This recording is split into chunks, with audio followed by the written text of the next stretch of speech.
Acá.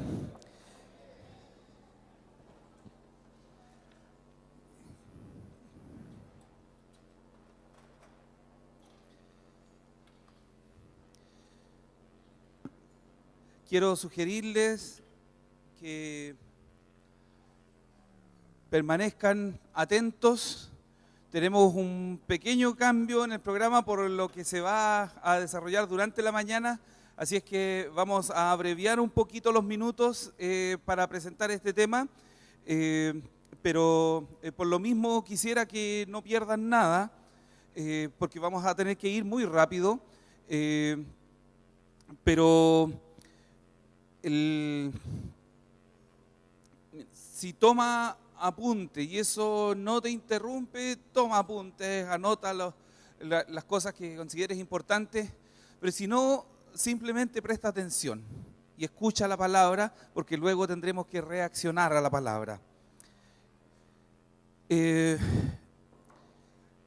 título de este tema está, como ya se habrán dado cuenta, los temas que vienen de la convención está dentro del contexto de la palabra profética, de la visión que se recibió para el ministerio, y voy a leer un parrafito de esta visión, una partecita, no todo. Dice: en ese instante,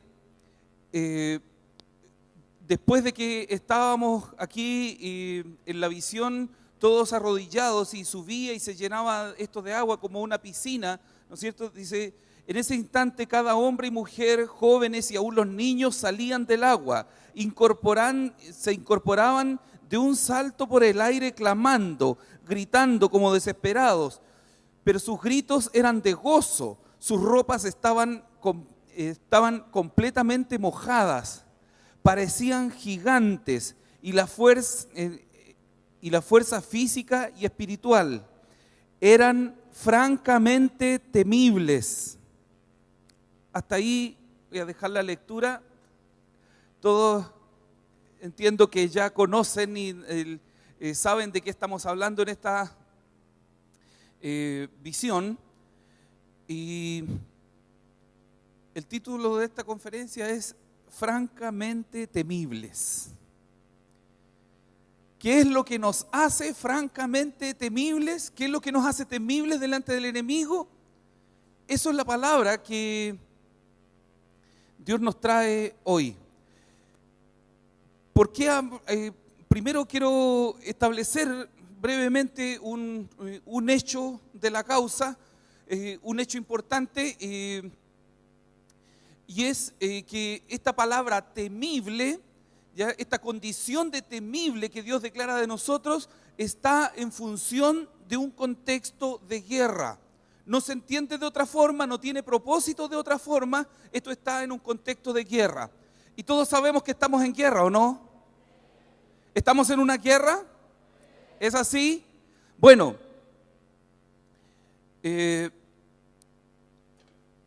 quiero establecer un principio que el Evangelio, que Jesús nos habló de esto, y a pesar de que Jesús nos habló de esto, muchas veces lo entendimos mal.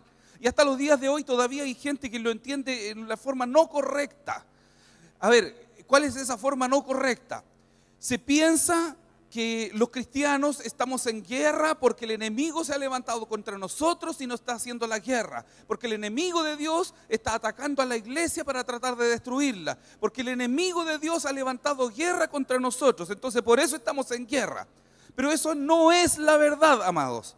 Esto es súper importante que lo entendamos, porque depende de la forma como lo entendamos, es qué posición y qué actitud tomamos. Esa no es la verdad. No estamos en guerra porque el enemigo haya levantado guerra contra nosotros. Quisiera pedir, si por favor me pueden poner en la pantalla el pasaje de Mateo capítulo 10, versículo 34.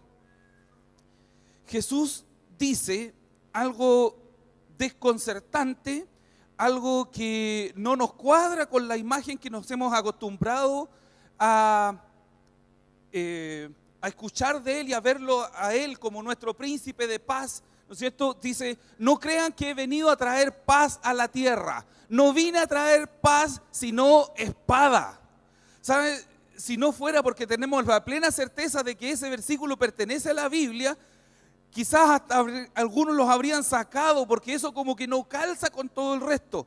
Pero ¿y dónde queda entonces el Jesús que dice, mi paz les dejo, mi paz les doy, yo he venido a traerles paz?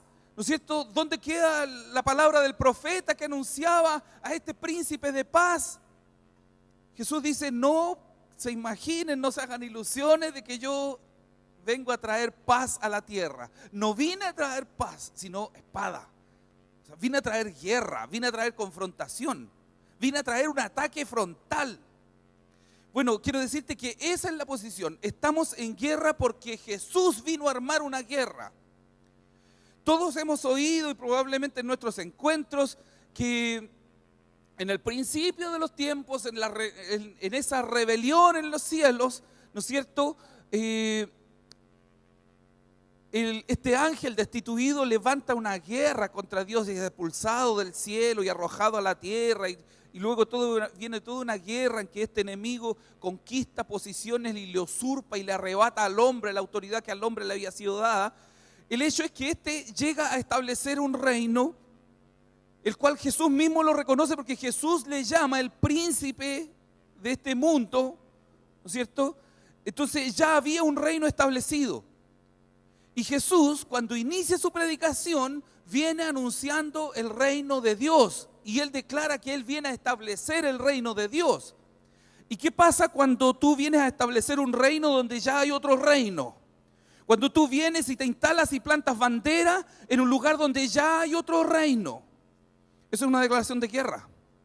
Tú no puedes ir a tomarte un sitio, ir a tomarte un lugar y pensar que no va a pasar nada. El dueño de ese lugar te va a querer venir a echar afuera. Te va a venir con carabineros o qué sé yo, con gente con palos y te va a sacar. Porque si tú vienes a tomarte un lugar, si tú vienes a establecer un reino donde ya hay otro reino, eso es una declaración de guerra. Y eso es lo que Jesús vino a hacer. Jesús no vino a hacer un tratado de paz con Satanás. No vino a hacer un arreglo a la buena. Jesús no vino a negociar con Satanás. Jesús vino a levantar una guerra para aniquilarlo.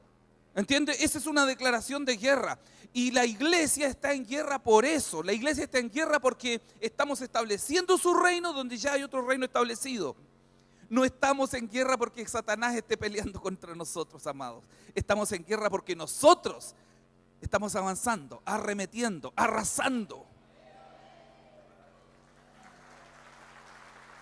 Ahora, siendo consecuentes, sí es cierto que la palabra dice que le llama a Jesús príncipe de paz. Y es cierto que Jesús nos habló de paz. Pero entonces, ¿cómo se entiende si Él trae guerra?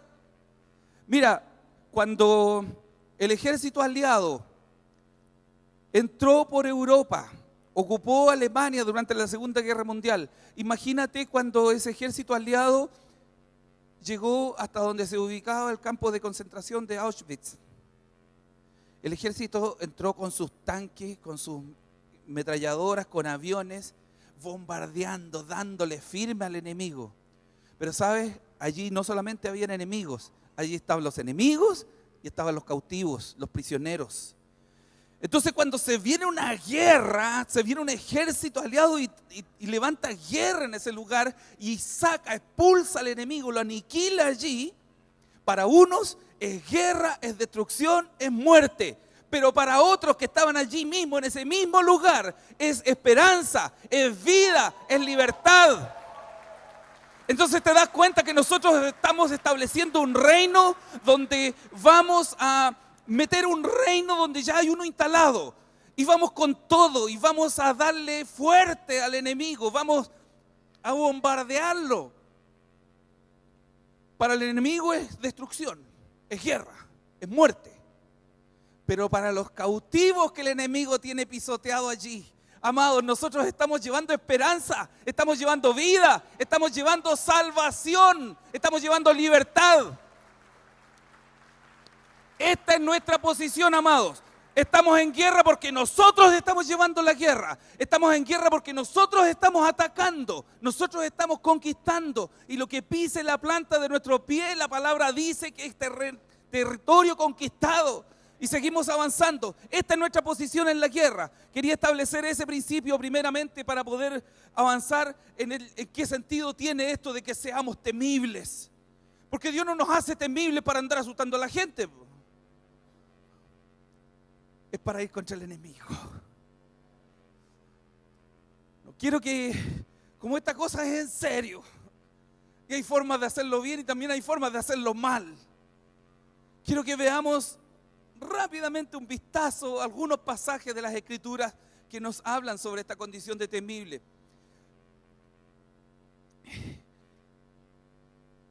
En el libro de Jueces, el capítulo desde el 13 hasta el 16, no lo vamos a poner en pantalla ni lo vamos a leer porque es muy largo, pero son 3 capítulos. Pero esos 3 capítulos del libro de Jueces hablan sobre la historia de Sansón.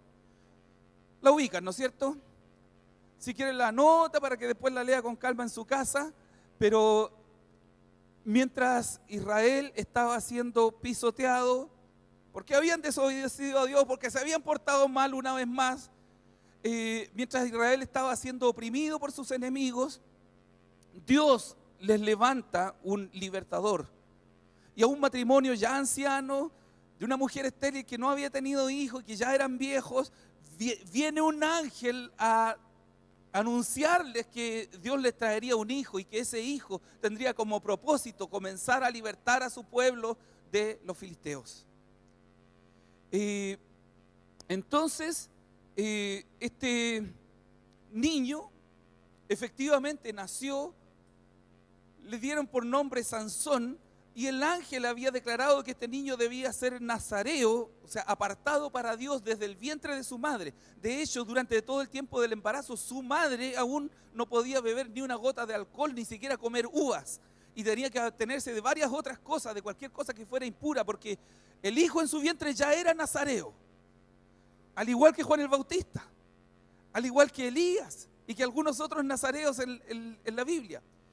Entonces este niño venía con un propósito de Dios establecido tremendo. Y saben, ese niño recibió una unción especial, una unción extraordinaria, un poder, una fuerza física, una resistencia para luchar contra el enemigo increíble. Dios lo hizo temible, puso en él una fuerza extraordinaria. Pero lo malo es que este muchacho, teniendo esa tremenda unción, porque saben, no era que fuera grande, así físico-culturista, no, si físicamente no era como, era común y corriente. Pero la fuerza espiritual que se movía en él, en una oportunidad, con un hueso, con una quijada de un asno, mató a más de 1000 filisteos. Era imparable, era una cosa extraordinaria, no lo podían detener, no podían hacer nada con él, su fuerza era imparable. Porque Dios lo había dotado de esa capacidad para poder luchar y para derrotar a ese enemigo y libertar a su pueblo. Ese era el propósito de Dios. Por eso le da esa unción a este líder. Pero este líder fue inmaduro. Fue caprichoso. Claro, es entendible que sus padres ya ancianos lo criaron como nieto más que como hijo, o como bisnieto. Regalón, caprichoso, no sé, pero el caso es que él fue absolutamente inconsecuente con la santidad que requería sus votos de nazareo. Y desde joven, desde una oportunidad en que le sale un león al camino y destrozó ese león, lo hizo pedazo. Y a la vuelta se había puesto un panal de miel encima del cuerpo muerto, corrompiéndose de ese león, porque hay abejas que son carroñeras, ¿no es cierto? Y este va y toma eso que era impuro. Él era nazareo, él no podía hacer eso. Tomó la miel, el panal de miel de ese león, de ese cuerpo muerto pudriéndose ahí. Un nazareo debía mantenerse libre de toda cosa impura. Él simplemente sacó miel de ahí, se fue comiendo y le dio a sus padres también, y a nadie le contó de dónde la había sacado. Este muchacho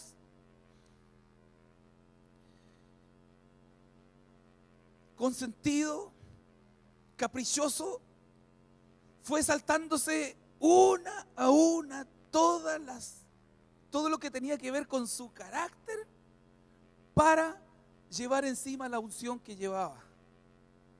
Una cosa era la unción que estaba sobre él, otra cosa era lo que él era por dentro, su carácter. Y allí falló. Se cuenta, por ejemplo, una gran hazaña. En una oportunidad lo rodean más de 1000 enemigos en la noche, esperando que él se levantara en la mañana para atacarlo. Y él salió a medianoche del lugar donde estaba, tomó las puertas, enormes puertas de bronce de esa ciudad, se las cargó al hombro, arrancó las puertas de cuajo y subió con las puertas y se las fue a dejar encima de una colina. A decirle, vayan a buscar allá sus puertas. Tremenda hazaña. Pero ¿dónde estaba esa noche Sansón? En la casa de una ramera. Fue a pasar la noche en la casa de una ramera en esa ciudad y supieron que estaba ahí y lo rodearon los enemigos. O sea, una tras otra se fue saltando lo que él tenía que hacer con su carácter, producto del llamado que tenía. Así es que el enemigo le sacó el rollo ligerito. El enemigo pensó, ya este gallito lo tenemos. O sea, luchando contra él no se podía, era imparable. Pero este gallito ya lo tenemos. ¿Saben qué? Búsquense una minita linda, búsquense la minita más linda que encuentren. De hecho, varios de los enemigos quedaron picados porque andaban joteando a esa niña. Y le trajeron una niña linda. Cabra miércoles, malcriada, caprichosa, traidora, manipuladora, pero era linda. Así que este otro se enamoró. Y saben, tan tonto que aún viendo que la mina esta lo estaba traicionando, que estaba tratando de sacarle la verdad para engañarlo, no fue capaz de desprenderse, de decir yo salgo de aquí. Se dejó manipular hasta que terminó entregando lo último, la última colita que le iba quedando de sus fotos de Nazareo. El resto ya se lo había echado todo al bolsillo. La última colita del voto de Nazareo era que su pelo no se cortaba. Le cortaron el pelo y el Señor, el Espíritu Santo lo abandonó, pero hacía tiempo ya que lo podría haber abandonado. Con una tremenda misericordia, hasta ese día todavía el Espíritu Santo lo acompañaba. Pero eso ya fue lo último. O sea, él le entregó a la mina lo último que le quedaba de sus fotos de Nazareo. O sea, ¿saben? Cuando el enemigo ya le sacó el rollo de cómo era su carácter, de cómo él se manejaba internamente, de su hombre interior, este Sansón dejó de ser temible, al menos para el enemigo. Todavía pegaba fuerte el gallo, todavía tenía fuerza, pero dijeron, no, ya lo enredamos en su hombre interior, así que calmado, que la unción que está sobre él tiene que terminar por caer, va a caer. Ya lo cautivamos, ya lo enredamos en su hombre interior, la unción va a caer. Había dejado de ser temible para el enemigo. Y es triste cómo se burlaron de él, cómo se entretuvieron con él más adelante. Pero veamos a Moisés, anciano ya, 80 y tantos años. Caminaba apoyado en un bastón. Había pasado días en la cumbre del monte Sinaí, en la presencia de Dios. Y había estado en comunión con Dios. Y saben, cuando baja Moisés, su rostro resplandecía. Su rostro, salía luz de su rostro, era luminiscente. La gente se espantó.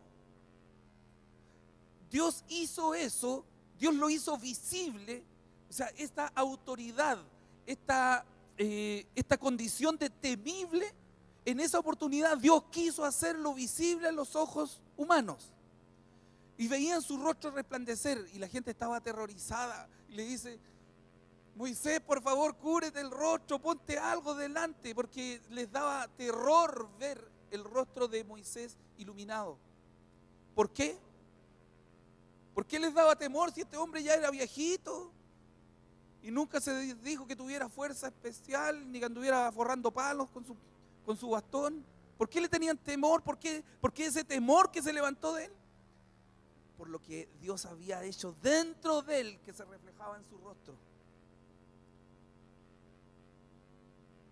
No era temible físicamente, sino en su hombre interior era temible.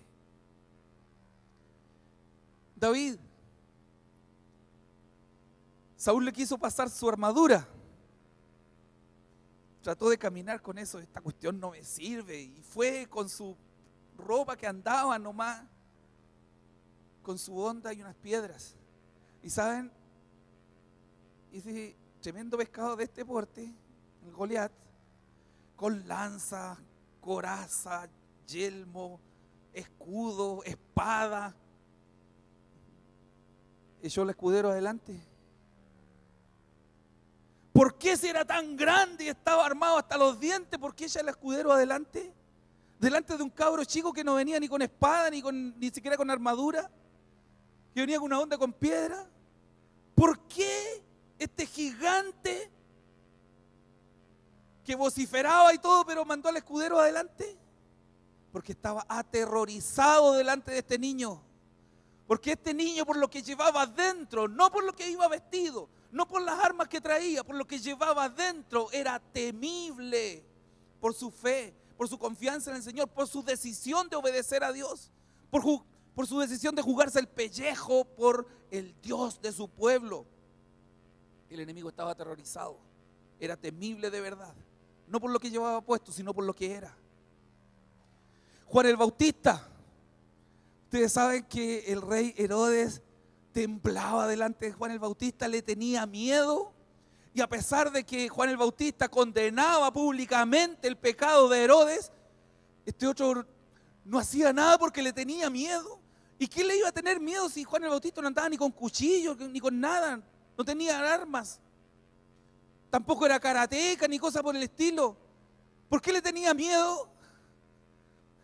Por lo que llevaba dentro ese hombre, por la presencia de Dios, por la verdad de Dios, por la palabra, por lo que estaba dentro de él. Le tenía terror.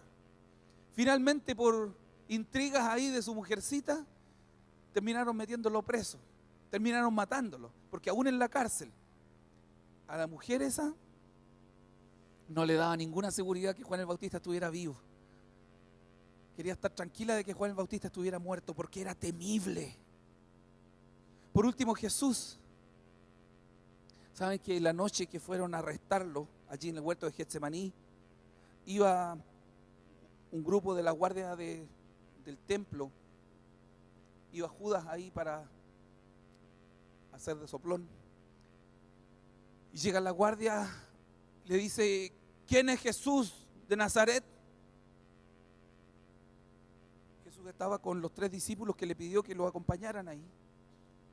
Jesús se mostró, se puso en pie, se mostró y les dijo: yo soy. Y saben que cuando Jesús dijo yo soy, esa guardia cayeron al suelo, no supieron qué les pasó, no supieron si les pasó un camión encima, pero Jesús dijo yo soy, y se les doblaron las piernas, cayeron al suelo, porque era temible. De hecho, una guardia de esas mismas, tiempo atrás lo habían mandado a arrestar. Los sacerdotes del templo lo habían mandado a arrestar a Jesús y volvieron con las manos vacías y le dijeron: bueno, ¿y por qué no lo traen? Es que no pudimos. Es que ningún hombre habla como este, por la autoridad que él tenía. No es que anduviera armado, no es que anduviera con cuchillo ni nada de eso. Era temible. Pero esa noche Jesús se despojó de todo, se despojó de su condición de temible.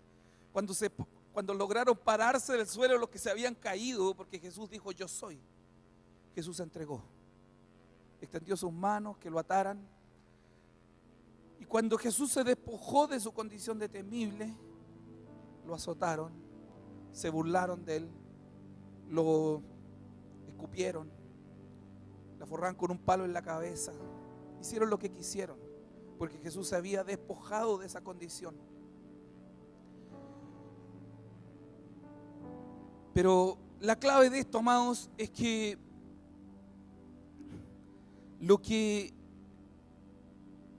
la obra completa del Espíritu Santo es lo que nos hace temibles. Yo quise mostrarte algunos de estos ejemplos en la Biblia para mostrarte que lo que de verdad nos hace temibles delante del enemigo es lo que está dentro nuestro. ¿Sabes? La obra completa del Espíritu Santo incluye lo que el Espíritu Santo hace sobre ti, lo que el Espíritu Santo pone sobre ti, dones, poder, unción, y lo que el Espíritu Santo hace dentro de ti, que cultiva el fruto del Espíritu, que forma tu carácter, que te hace maduro. Para ser grande tienes que crecer internamente. Para ser temible, eso tiene que generarse dentro de ti, no con lo que lleves puesto. Tú entenderás que para ser más grande no te basta con ponerte ropa más grande, ¿no es cierto? ¿Qué te parecería con unos pantalones arremangados aquí y 3 dobleces en las mangas de la chaqueta, así con una ropa tremenda y grande? A lo más te dirían, chuta, era más grande el finado. No puedes simplemente ponerte ropa más grande para tratar de ser más grande. No podemos simplemente estar codiciando dones, unción, poder y no trabajar en nuestro ser interior, no dejar que el Espíritu Santo nos forme por dentro, que forme nuestro carácter, porque lo que verdaderamente nos hace temibles es lo que llevamos por dentro. ¿Saben? A la gente la podemos impresionar con esas cosas externas sobre nosotros, pero en el mundo espiritual lo que vale es lo que uno lleva por dentro. Allí tú eres grande, allí tú eres temible.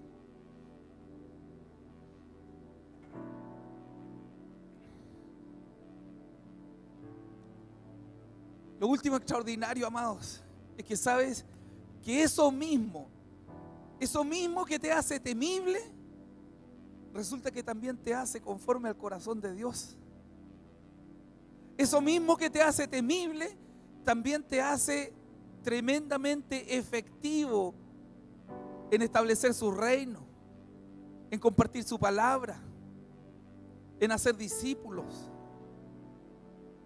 Porque es toda la condición que necesitamos, ser formados por dentro, ser formados en nuestro carácter, que se forme en nosotros ese precioso fruto del Espíritu Santo, con todos los elementos que el fruto del Espíritu Santo tiene, que su palabra declara, todos. Y sabes, cuando tú examinas el fruto del Espíritu Santo, parece que ninguno de ellos tuviera que ver con guerra, ni con armas, ni con misiles, ni nada de eso. Su palabra dice, porque el fruto del Espíritu es amor, gozo, paz, paciencia, benignidad, bondad, fe, mansedumbre, templanza. El enemigo tiembla delante de eso, amados. Quizás a nosotros nos parece que eso es como demasiado piolita, pero el enemigo tiembla delante de eso. Aquello que te hace temible delante del enemigo también te hace conforme al corazón de Dios.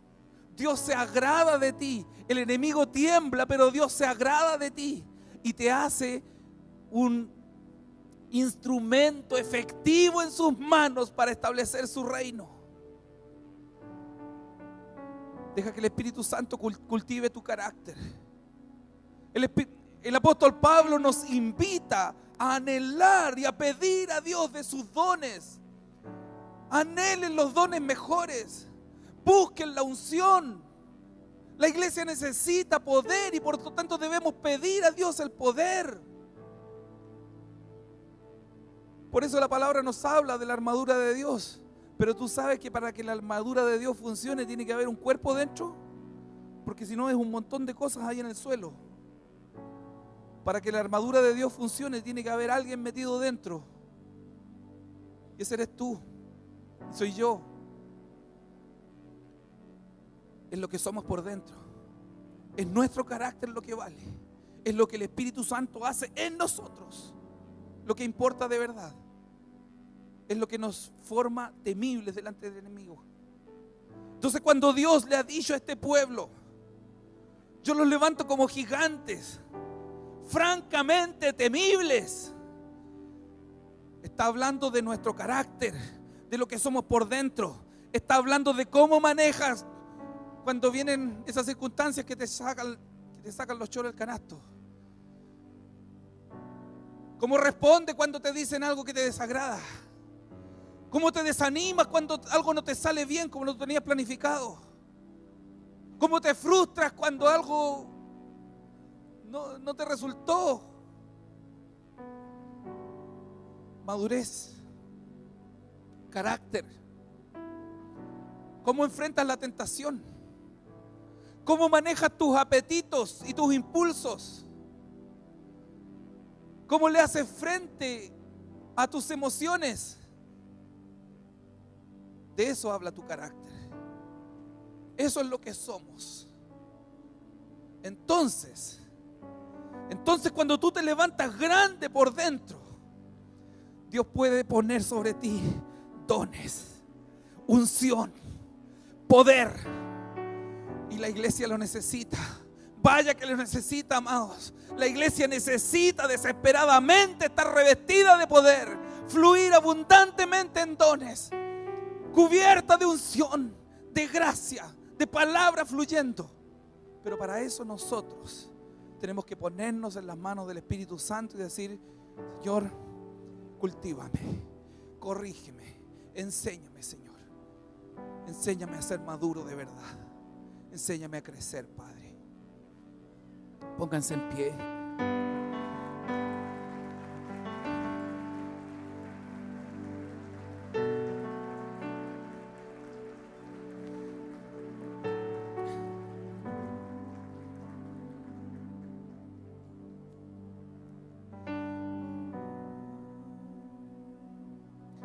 Comienza a hacer tu oración a Dios.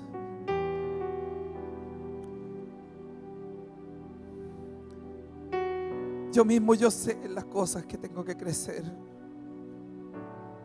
las cosas que tengo que dejarme tratar por Dios. Y tú sabes las tuyas. Comienza a decírselas a Dios ahora. No creas que Dios no las conoce, pero pon tu corazón delante de Dios para decirle: Señor, precioso Espíritu Santo, trabaja en mi carácter. Trabaja en mi carácter, Señor. Padre, forma tu precioso fruto dentro de cada uno de nosotros, Señor. Que estemos llenos de lo tuyo por dentro, Señor. Que crezcamos verdaderamente en ti.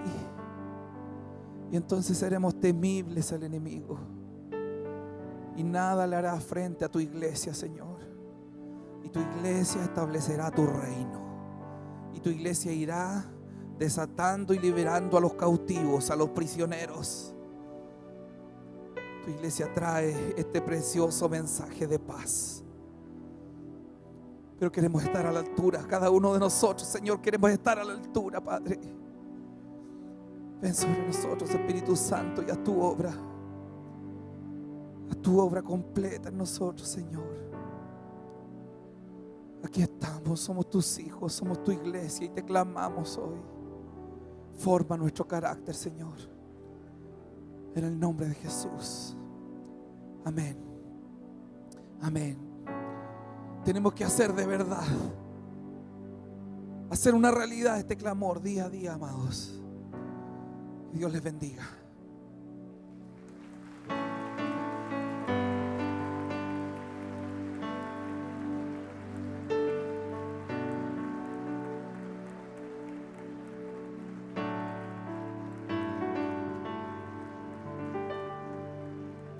Amén. Amén. Dale más fuerte ese aplauso al Señor. Dale más fuerte ese aplauso al Señor. Porque es para Él. Es para Él. ¿Cuántos están felices de lo que están recibiendo? Dale más fuerte ese aplauso a Dios porque es para Él. No es para nosotros, no es para ti, para mí, es para Él.